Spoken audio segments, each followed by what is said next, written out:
Hello everyone, I am Shalaka Deshpande. Welcome to my YouTube channel. Our today's topic is execution speed of 8051 microcontroller.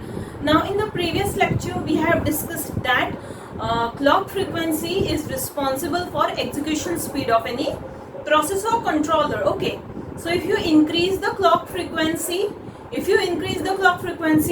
the execution speed of the controller or processor increases. Alright.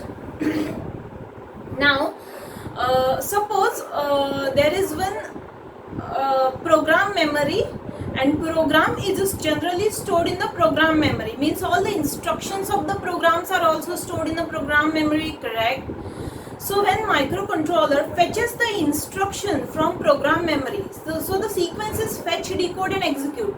Initially the instruction is fetched from program memory, then it is decoded, and after decoding corresponding action is initiated. So this instruction fetch operation require machine cycles. Means suppose instruction 1 is fetched, it will require 1 machine cycle. Instruction 2 is fetched, it might require 2 machine cycles. So this instruction fetch operation requires machine cycles. Alright. So basically 8051 is having a instruction sets, and all the instruction in the 8051 instruction set require 1 to 4 machine cycle, not more than that. They can require 1 machine cycle, 2 machine cycle, 3 machine cycle, 4 machine cycle, but not more than that. So 1 to maximum 4 machine cycles are required to execute instructions which are present in the 8051 instruction set. Now what is the instruction set? We will see as we will proceed ahead. We will proceed further. Alright. So in this lecture I am going to talk about the execution speed of 8051 microcontroller. Now why I am taking this topic? Because we want to move on to interrupts. And to understand what is interrupt, execution speed should be known to you. Alright.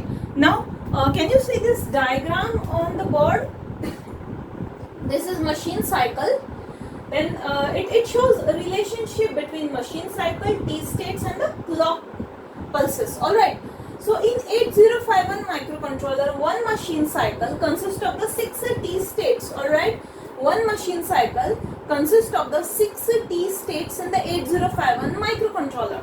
So what are those T states? S1, S2, S3, S4, S5 and S6. These are the 6 T states in the 8051 microcontroller. And every T state requires 2 clock pulses. This is the clock pulse 1, this is the clock pulse 2. Clock pulse 1 consists of 1 negative and 1 positive half cycle. Okay. So each T state is having 2 clock pulses. Alright. Means one machine cycle is having 12 clock pulses. Alright. Fine. So one machine cycle is having 12 clock pulses. Fine. Suppose instruction requires one machine cycle to execute. Means it will require 12 clock pulses to execute. Alright. Suppose the instruction requires one machine cycle to fetch. Means obviously 12 clock pulses are required. This we have to keep in mind. And every processor core is having limit on its clock frequency. We cannot go above that limit. For example, now 8051 microcontroller operates at 12 MHz oscillator clock frequency. Alright. So every processor core is having limit. We cannot cross that limit. If we increase the clock frequency beyond the limit, the microcontroller will get damaged. Okay.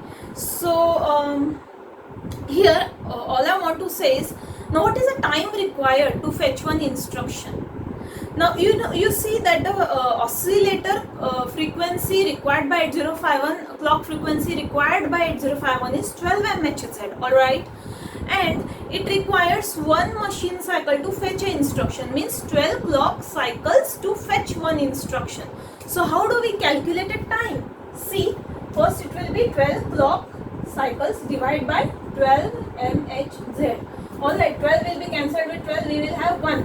So 1 microsecond time period is required to fetch that instruction. Alright, fine. So in this way, if we know how much machine cycles are required to fetch an instruction, we can also calculate a time. Okay, fine.